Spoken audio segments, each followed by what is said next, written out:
George of the jungle, strong as he can be. You know what? It doesn't really matter how much money I make, what my credit's like, or if I have no down payment.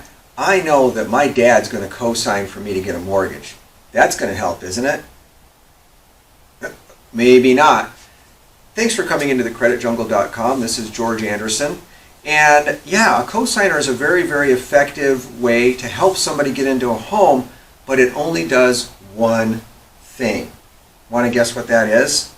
So, now, does somebody need to co-sign if they're going to help you with the down payment? No, because if you qualify and have enough credit, good enough credit, and you have enough income, the donor doesn't have to be your parents or whoever is going to be a co-signer.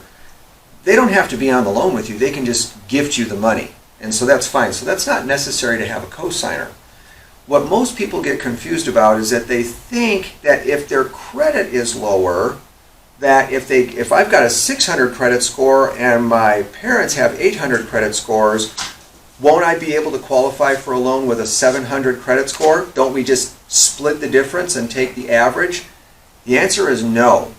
A co-signer cannot compensate for credit. So if somebody, for whatever reason, has something that disqualifies them because of a bankruptcy, a foreclosure, or just some other issues that might be on the credit report, a co-signer does not compensate for that. A co-signer can only compensate for debt ratios. So a co-signer can add income to the equation. And it used to be calculated a little bit differently with FHA and conventional loans. And you'll notice that I'm not talking about VA loans. Because do you know who can co-sign for a veteran on a VA loan? Nobody. The spouse. That's it. That's the only person that can be on a loan with a veteran. So on a conventional loan or an FHA loan, and even on USDA loans, a co-signer can compensate for debt ratios only.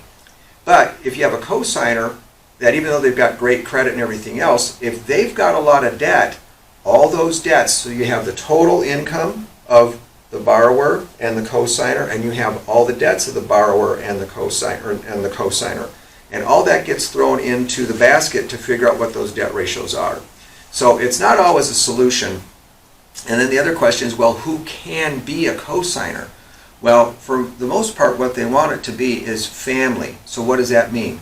Well, it's blood or marriage relationships. And grandparents are okay, parents are okay. Aunts and uncles can be okay. Siblings can be okay.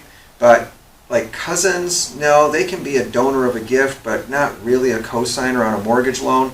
And you start getting into some of these other areas. Now, the only time that I've had somebody that was able to be a co-signer on a loan that wasn't an immediate family marriage, and what we mean is blood or marriage relationship, was somebody who had actually, they were the sponsor of somebody who came into the country from another place, and they actually had their sponsor. And that established that sponsorship established a strong enough relationship to do that. So don't think because you have credit issues that you can solve that by getting a co-signer. You're going to have to be responsible and take care of your own credit. And hopefully that helps you before you get too far into a transaction. Thanks for coming into thecreditjungle.com. This is George Anderson. Remember, you can push button, get mortgage professional. I'd love to help you with your situation. Have a great day.